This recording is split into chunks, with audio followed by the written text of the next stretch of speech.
السلام عليكم. لا تنسوا الاعجاب بالفيديو والاشتراك في القناة تشجيعا لنا لنستمر بنشر المزيد إن شاء الله. بسم الله الرحمن الرحيم. اللهم صل على سيدنا محمد وعلى آل محمد يا ذا الجلال والإكرام يا قاضي الحجات يا أرحم الراحمين يا حي يا قيوم لا إله إلا أنت الملك الحق المبين. اللهم إني أحمدك حمدا كثيرا وأشكرك شكرا كثيرا يليق بجلال وجهك وعظيم سلطانك. اللهم أكفني بحلالك عن حرامك واغنني بفضلك عن من سواك.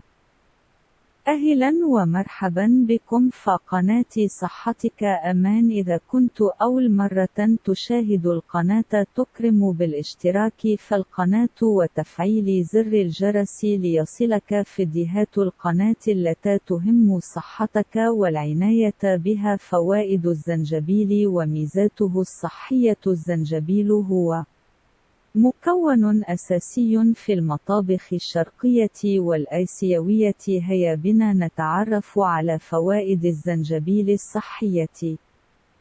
الزنجبيل هو أحد النباتات الجذرية التي تنتمي لفصيلة النباتات الزنجبيلية كالكركم والهيل، ويمتاز بطعمه اللاذع القوي. يدخل الزنجبيل ضمن قائمة الأعشاب الطبية، ويتم عادة استخدام جذوره كتوابل، كما ويمكن تناوله طازجا أو شرب منقوعه أو مغليه أو استخدام مسحوقه أو زيته لأغراض علاجية. وقد تم استخدامه كعلاج تقليدي منذ آلاف السنين، واشتهر في الطب الصيني والهندي بكونه يعالج العديد من المشاكل الصحية. فوائد الزنجبيل. يعتبر الزنجبيل بشكل عام ذو فوائد عديدة لمختلف الحالات الصحية، وبحسب بعض المواقع العلمية فما وجد عن فوائد الزنجبيل المثبته طبيا في الدراسات المخبرية على الحيوانات كان: تخفيف التورم، خفض نسبة السكر في الدم، خفض الكوليسترول، حماية ضد مرض الزهايمر، منع تخثر الدم. لكن هناك حاجة إلى مزيد من الأبحاث لنعرف على وجه اليقين مدى تأثيره على الإنسان. ألا أنه وبحسب التجارب والدراسات وتطبيقات الطب التقليدي والعلاج الطبيعي بالإمكان الحصول على المزيد من الفوائد للزنجبيل، سواء عن طريق تناوله كمغلي أو زيت أو استخدام مسحوقه أو بطرق أخرى سنحدثكم عنها فيما يلي.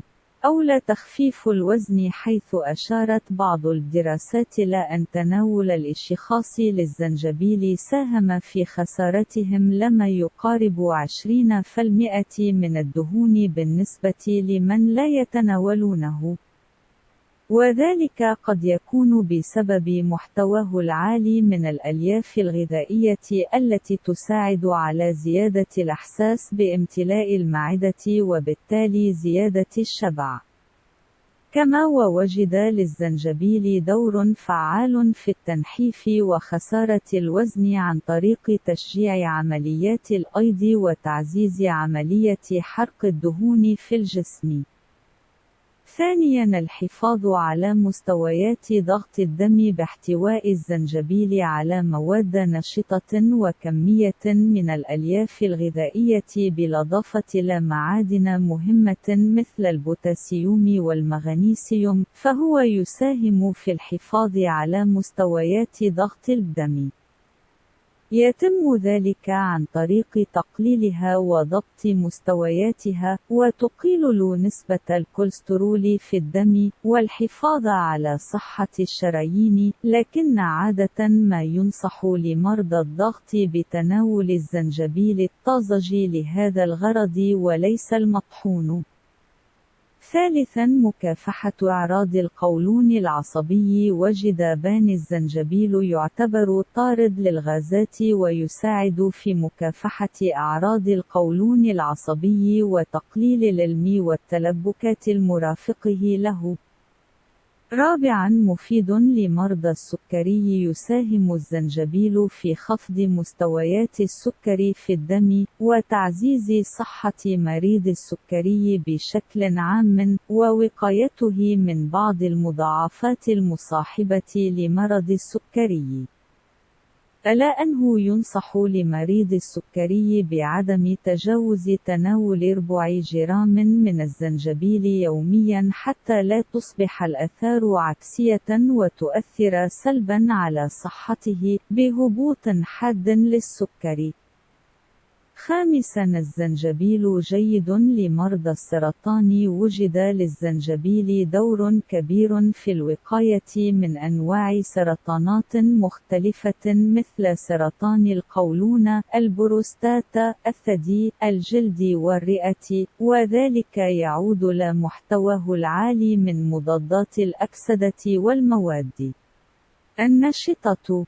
كما وفي دراسة أجراها المركز الشامل للسرطان في جامعة ميشيغان، وجد بان تناول الزنجبيل المطحون له دور في القضاء على خلايا سرطان المبيض بشكل خاص. وفي دراسة أخرى وجد للزنجبيل دور في إبطاء نمو الخلايا السرطانية في كل من القولون والمستقيم. سادسا يعالج الصداع. يستخدم الزنجبيل كمهداء ومخفف للألم وله دور في علاج الصداع النصفي. كما يساعد في محاربة الالتهابات في الجسم التي قد تكون السبب فيما وراء الإصابة بآلام الرأس والصداع وتخفيف الدوران والغثيان وأي أعراض ممكن أن تصاحب الصداع. سابعا علاج الزكام. وجد منذ القدم دور للزنجبيل في علاج المشاكل التي تصيب الجهاز التنفسي واللان، فهو فعال في تعزيز المناعة والتخفيف من أعراض نزلات البرد ومرض الشتاء. كما يساهم في علاج التهاب الحلق ويوسع الشعب الهوائية ويخفف من الأعراض كالسعال ويطرد البلغم. ثامنا تحسين الصحة الجنسية. وجد بان الزنجبيل يعزز الدورة الدموية مما يجعل له فوائد قد تعود على الصحة الجنسية وزيادة الشهوة. كما قد يساهم الزنجبيل في علاج بعض مشاكل العجز الجنسي والضعف ويعزز الانتصاب ويساعد على تأخير عملية القذف لدى الرجل، كما ويدخل في علاج الرائحة الكريهة للمهبل.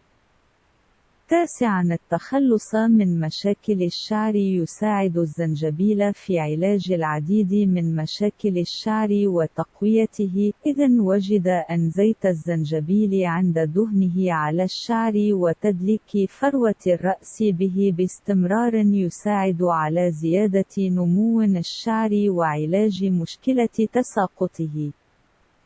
كما ووجد له دور كبير في علاج مشكلة قشرة الرأس والتخلص منها. هذا وقد يساعد الزنجبيل عند المواظبة على استخدامه في محاربة ظهور الشعر البيض الذي قد ينتج عن بعض العوامل النفسية أو نقص في بعض العناصر الغذائية، وينصح بإضافة العسل ليه لزيادة فعاليته. عاشرا العناية بالبشرة. يعتبر الزنجبيل ذو فوائد جمالية تعود على البشرة، فهو يساعد في تفتيح البشرة وتنقيتها، ويساعد على تعقيم البشرة ووقايتها من الالتهابات. إلى اللقاء. فالجزء الثاني ومعلومات مهمة عن الفوائد الطبية للزنجبيل. إذا أعجبك الفيديو ادعم القناة بالإعجاب بلايك والتسجيل في القناة وشاركنا في اختيار المواضيع القادمة. شكرا والى اللقاء.